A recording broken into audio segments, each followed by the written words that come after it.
Mahaganapatin manasa smarami Mahadeva mudam shirasa namami Mahaganapatin manasa smarami.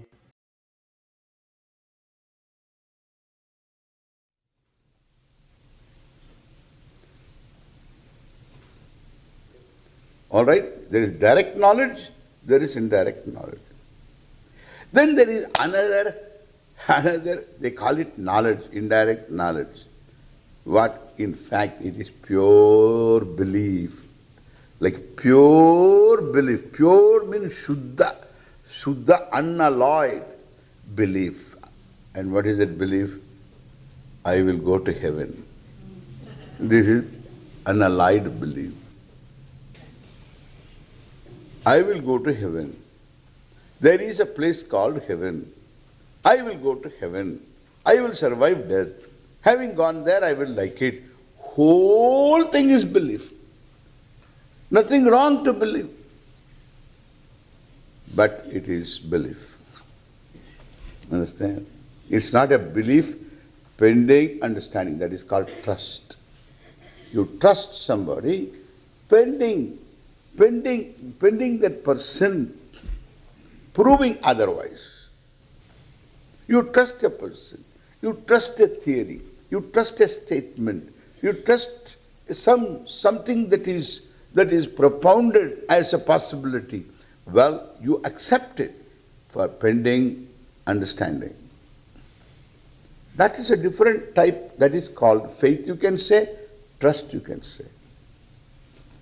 This belief systems which constitute the core of religion, the very form of religion, everything, the soul, the body, everything is simple faith. The church is the body of God and the soul is all these beliefs.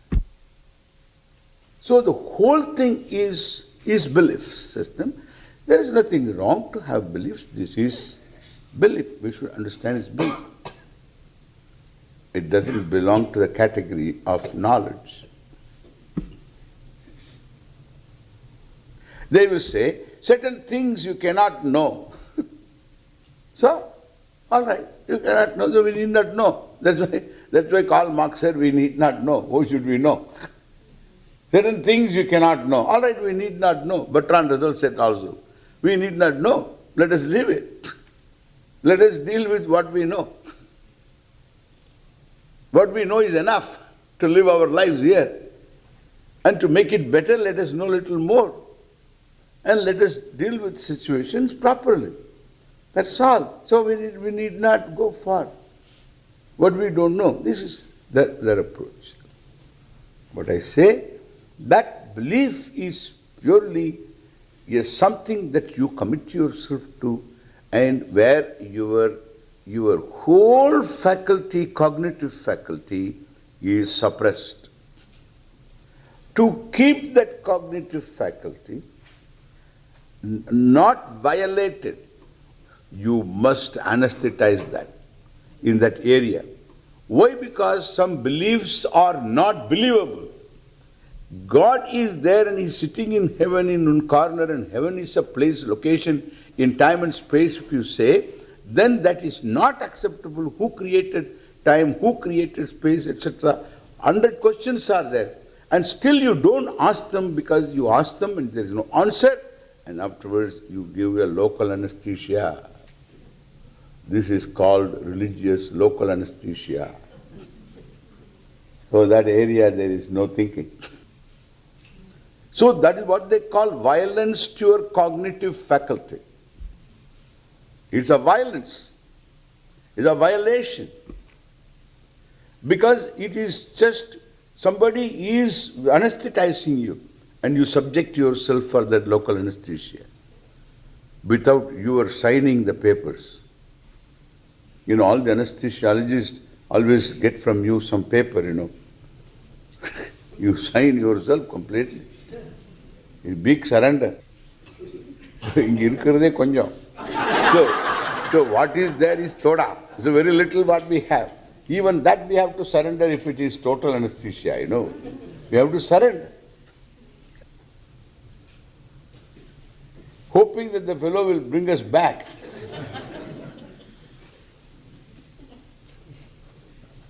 It's a violence against the human right, according to me, that kind of local anesthesia. Leave that alone. Beliefs are there. So these beliefs do not come under any pramana unless you give a sanction to some of the books, holy books. So what we consider holy books, we give them a certain status of pramana. Mean their words are valid and there is a veracity in what they say. Therefore we accept the words totally. As long as they don't hurt your reason, that is better. Not literally. That is better. Then only you can count it as another means of knowledge. Because if it is another means of knowledge, then what it says will not hurt other means of knowledge. If it hurts other means of knowledge, that area belongs to the other means of knowledge. That is why it gets hurt. It gets violated. Because if I say, what do you believe is illogical, then is it the topic is within the logic or not? Suppose what do you believe is illogical and you say you go to heaven and you will live there eternally. One statement. Yeah, I am going to heaven, that means a time beginning is there, then how will it be eternal? Eternal, as I understand, not bound by time. So beginning is time bound. How it will be eternal? Suppose I ask you a question, then you have to answer. And it is an illogical proposition. So once I am saying illogical, understand now, it is within logic or not.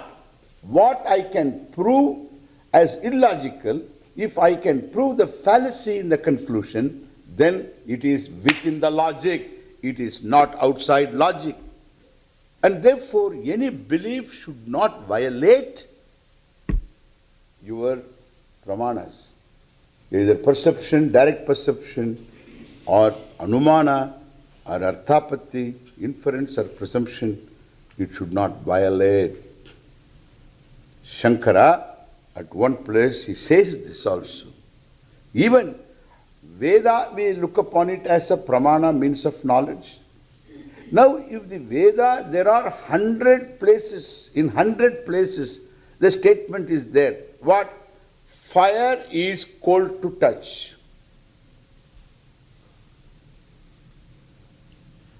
You know what Shankara says? You can't accept it. Don't accept it, reject it, he says. First statement is reject it. It is wrong. In 100 places, let it say, Shruti Shata. 100 statements are there. In 100 places, Veda tells, repetition is one type of strength in understanding the validity of a statement in the Veda. So it repeats itself so many times, abhyasa is there, therefore it should be true. He says no, it is not true. 100 places, 1,000 places, because it is against your knowledge, against your pramana, the perception, pratyaksha pramana, it is against and therefore it is not true. Then should we dismiss that? Shruti, he says then, Shruti cannot make a statement. If it looks contradiction to our pramanas, we should look into it. What does it say? What is the context? We have to say. That is called giving the benefit of doubt to the Shruti. Just without dismissal. But it has got to be dismissed. That meaning has to be dismissed. Find out whether there is any other meaning acceptable.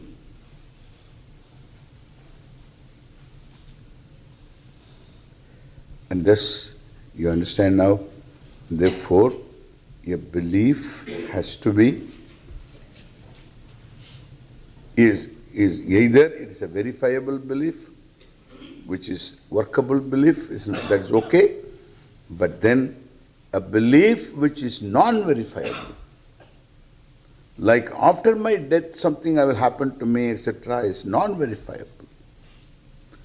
And therefore, these beliefs are drawn from books to which you give a certain status of a valid means of knowledge. Veda comes under the same category. But the Veda is understood as long as it doesn't interfere with my perception, inference and presumption, it has its sphere. It has no sphere. In presenting a subject matter which belongs to perception, inference and arthapati, presumption, because these things I know, and therefore that is not its subject matter. If it has a subject matter which is good to me, which is not known to me, not known to me means, so there are a lot of things which I can know here through inference, etc., may not be known to me now. No, which cannot be known by perception, by inference, by other means of knowledge I have. And if that knowledge is going to be useful to me, like it tells me that you perform this ritual, you can avoid this obstacle in getting this result or getting that result, then I do not know how that is going to help me avoid all that. I do not know, but then I trust, I follow, and I see a result. But that is the subject matter of the Veda. It must be anadigata.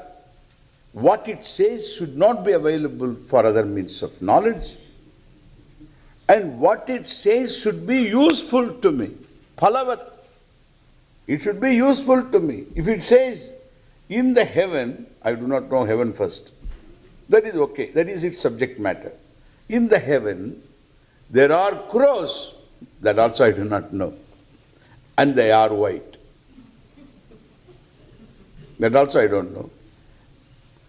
Therefore, it talks about heaven. There are crows in the heaven and some snails also. So like this, we talk about what do I get out of this, okay? What do I get out of this? Unless you are a crow eater. What do I get out of this? Tell me. There are white crows there. It is not phalavat. It is not, means that that piece of knowledge doesn't have anything here for me.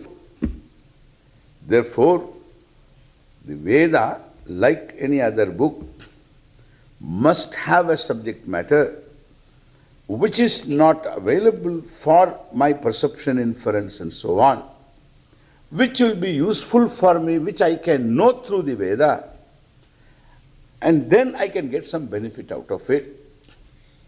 That is its subject matter. Therefore, we say Veda is a pramana by itself. This is an important thing. Veda is called Shabda Pramanam. Shabda Pramana. Shabda Pramana means words, but they are meant for, it's a pramana. Words are meant for revealing something to you. And they reveal, like my words now. So are meant to reveal my intentions, what I want to communicate. So they reveal, they are meant to reveal. And therefore here the Shabda is a pramana, meant to reveal, A topic which is not available for perception, inference and presumption, and that which cannot be contradicted by any of them, which itself is useful to you, if not to you, to someone else. And therefore, so phalavat anadigata phalavat arthabodhakatvam shabdasya pramanasya. The shabda pramana must be something, it is a pramana, means of knowledge. It must produce knowledge which is useful to me or for somebody else. Okay. I am asking you to know Atma. I am not asking you to, I am talking to you about heaven, etc. I am asking you to know Atma. Why do you look at the Gita book? It's a very big question. People ask, this is a new age Vedantins, new age spiritual masters. But he goes to the master, then he has got a book. What is that? It's Gita. Why do you look at Gita? Just to understand yourself. He laughs. Why, sir? Do you exist in the book? He begins to think. So, do I exist in the book? At least if I am a termite, I can be there. So, how? I don't exist in the book, sir. Then why are you looking at the book? Wrong, sir. Yes. Look at yourself. Between your eyebrows. Look. There's a light. Follow the light.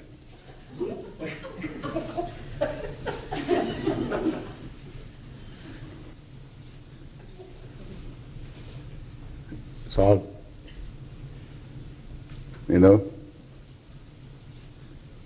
what they say. That is why we are talking. Now you are talking about Veda and heaven. My question was entirely different. Why do you look at the book? Unless you want to go to heaven, that is okay. Heaven is not the subject matter of inference. Agnihota, the ritual is not the subject matter of perception or inference or presumption. Therefore look at the Veda. To perform ritual, to do this, to do that. Okay, fine. But I want to know myself, sir. I have come out of all that. I am not interested in heaven. I know heaven also is just Ek Din Ka Sultan. So again there I'll be there for a few days and afterwards I come back like a bad postcard, bad penny. Bad penny, I will be back. And therefore I know that it is useless. And so that's, and if I stay there permanently, then I will be bored to death, okay? And therefore dance music, dance, dance music. Then afterwards I will be so angry against dance and music. I will say, for another kalpa, don't bring any dance or music to us. For another cycle of creation. Make me a rock, oh Bhagavan. No dance, no music.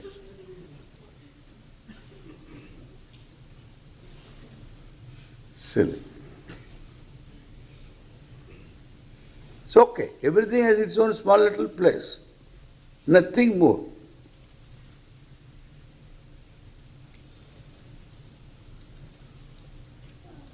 And so,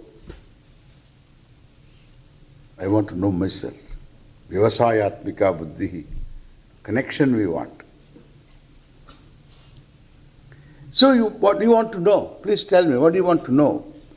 I want to know myself. Who is this self? The knower me. Who is this knower me? The basic me. Who is this basic me? Is the one who wields all these means of knowledge. Who handles all these means of knowledge. Like what? Perception, inference, presumption, anumana, all these, the upamana, anupalabdhi, example, the absence of knowledge, absence of object, how do you know? All these various means of knowledge. I handle. I am the handler. Okay? All right? So now what? I want to know myself. Okay, that's true. Then to know myself, why should I read the book? Unless there is a connection. There is a connection. What is the connection? Heaven, I have to read the book. Because it is anadhigata. Understand now? It is anadhigata. Anadhigata means what? Not available for other means of knowledge. Not available for the means of knowledge I have. That is the thing. All right, anadhigata. And it is useful not to me, for somebody else. That's okay. Then I can look into the Veda, how to go there. If I am interested in, I am interested in the self. Okay? Therefore, so these two things it must fulfill. One is anadhigatatvam, self being not available for other means of knowledge, and it should have phalavatvam, it should reward me. That's all. If these two things are there, well, the self can become the subject matter of the Veda. Wow, you are smart.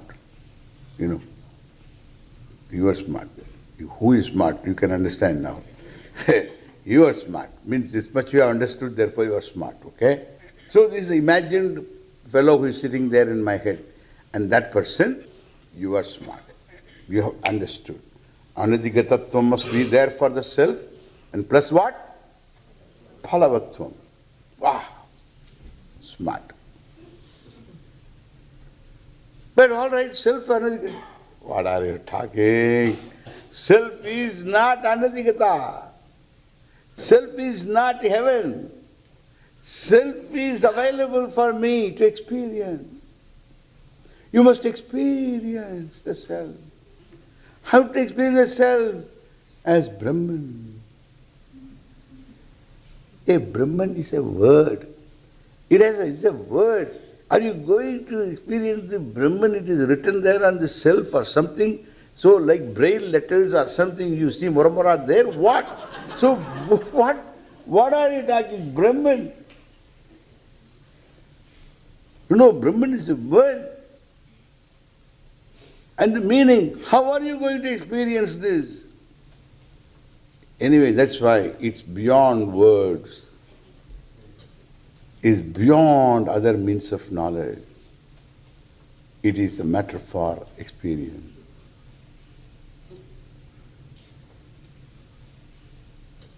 Now, experience of what? Of myself. Of myself. Who is experiencing? Myself. What is experienced? Myself.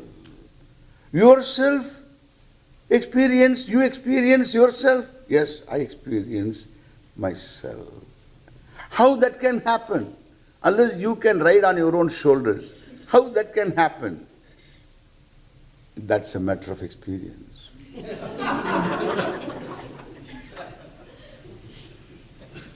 What can you do with these people? What can you do with these people? I get a lot of ideas, but I don't want to share with you all those ideas.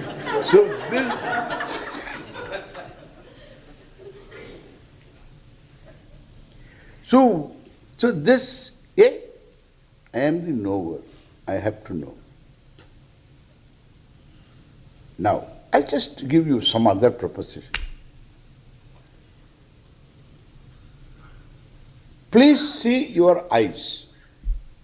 I ask you, I request you, I implore you, prarthana karta hu. So this, Hindi mein is a very nice, beautiful word we have got. So, prarthana karta hu, please see your eyes.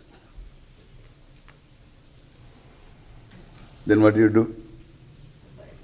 Eh? I told you, please see your eyes. Don't look. Look here and there. Whether there's a bald head or something. Don't look. Look here and there. So don't look.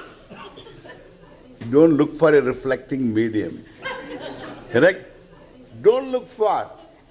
I want to see your eyes. Swamiji, how can I see eyes? Oh, they can't see? How can I see eyes?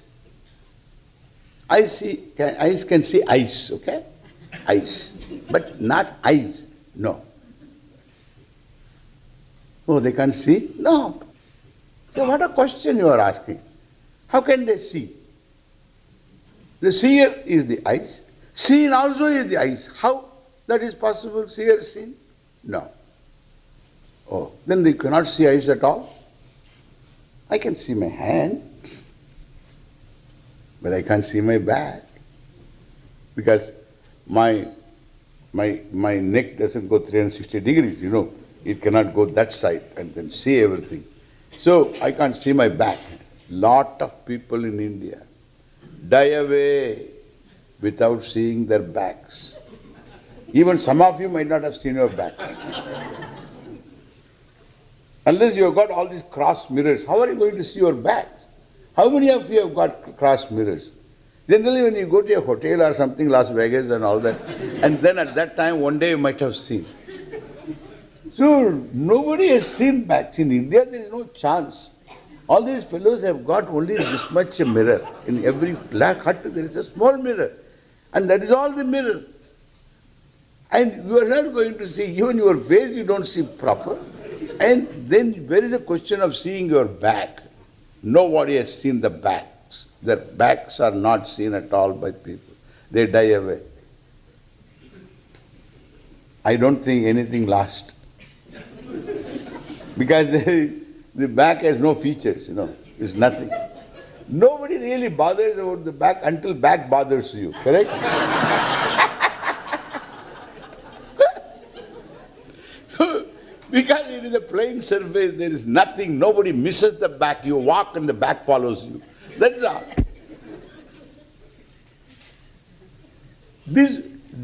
But face you cannot miss. You have to know your face. Whether you like it, you want to see your face. Even you've got only one eye, then also. Cataract, also. Old man, why? You have to see. You have to see your face. What do? There is a reflecting medium. This one good thing here is, when you buy a mirror to see your face, what do? You buy the mirror. First time when you buy the mirror, you go to this, whatever that shop that is where it's available. Then you pick up the mirror and then see. What is your tatparyam? This is the meaning of tatparyam. What is your commitment? When you see the mirror, first time, when we have not yet bought, when you are buying, before buying, you just want to check it up. Then what is the tatparyam in your head? What is the intention when you look at the mirror? Whether the mirror reflects well, properly, faithfully, correct? Faithfully. Or it makes you a little broader or longer, nose is 1.5 feet. This kind of a thing, that is all different. But that is all meant for amusement park. This mirror, when you buy, you want to have a bathroom mirror. When you look at the mirror, tatparya is whether the mirror works. Please listen to this. Whether the mirror works. You are looking at the mirror to find out whether the mirror works. It works, you decide. You bring it home. Put it there. Then in the morning you look at the mirror. Now, what is the tatparya? It's not whether the mirror works. You want to see yourself. That's all. So whether it works or not, you have to use it. You have to look into it. Then only you can decide whether it works or not. There is no other way of finding out whether it works or not. You have to for yourself see. Only we can say, oh, the fellow says it works. That's okay. That is okay. That is apta vachanam. But for you, apta vachanam means someone who had used it, who knows that he tells me.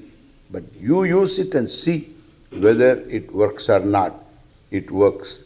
Afterwards, when you look at it, the tatparya is not to look at the mirror, but to look at you, look at yourself. I say, the jnata is Brahman. Veda tells, I have no way of knowing that. What is Brahman? Brahman is the cause of everything. What? Cause of everything. That, okay, Brahman is cause of everything. Oh, cause of everything? All that is here? Yeah. Including my body, mind, sense? Yes. Cause of everything? Yes. Okay, let it be cause. Now what? That is you. Are you serious? You can't be serious. Yes, I am serious. You say, I am cause of everything? Yeah, you are cause. I am because. Don't you know that? I am not cause. I am one of those becauses, understand? I am a because. You are the cause. You have no way of knowing it. Jnata, the knower, doesn't have the means of knowledge to know that. The Veda says you are the cause of everything. The means of knowledge you have is not enough. And that this particular piece of knowledge, not information, is not available for perception, inference, arthapatti, anubhava, experience, etc. is on the part of the witness. We are talking about the witness himself. As Brahman, you have no means of knowledge. Veda is the means of knowledge because that is his business. Anadhigatattvam is there for the Atma, the self. Anadhigatattvam is there not in revealing itself, no. In being Brahman, the self being Brahman, I being Brahman, the cause of the world, there is Anadhigatattvam. Further we will see later, that is Anadhigatattvam. Then what else? Anadhigatattvam is there, Phalavatvam. By knowing this, I am small, insignificant, goes. I am the only significant, comes. I am small, goes. I am Purna. Brahman means I am everything. Purnam Brahma Hamasmi. There is no Phalavatvam. We can't even talk about it. My tongue fight shy to say it is useful. Kya baat hai? This concept of useful, useless, etc. goes away. There is no more searching for what is useful, always what is useful, what is this utilitarian attitude, this vulture's nose attitude doesn't exist afterwards. Because I am Purna. And therefore, so this Phalavatvam is moksha, is there, therefore Phalavatvam, and Anadhigatattvam is there, therefore Vedanta, first portion of the Veda, heaven, etc. I have covered. Vedanta is talking about you as the fourth purushartha. Understand? It talks about punya, papa, etc., dharma, etc. also. But it talks about, finally, moksha. Therefore, the same thing being the topic of the Gita, Gita is what? Moksha shastram. Brahma Vidya. Now understand?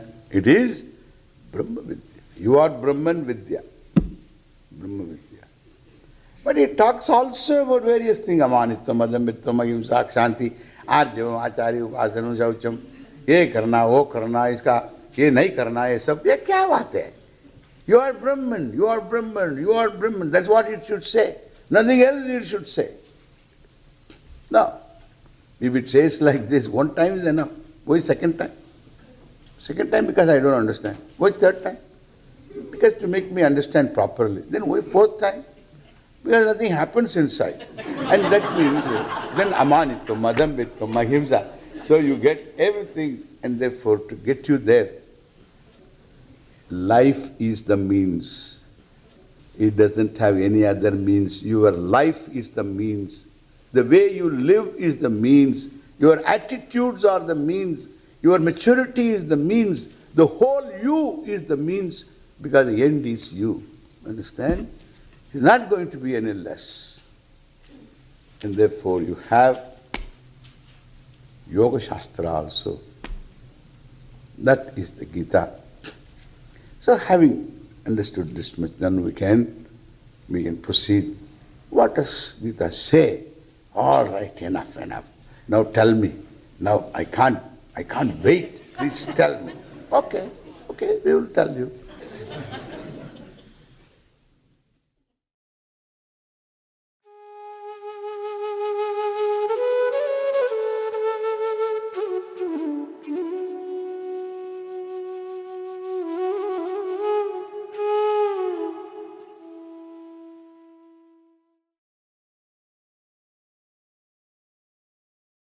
Mahaganapatin manasa smarami Mahadeva mudam shirasa namami Mahaganapatin manasa smarami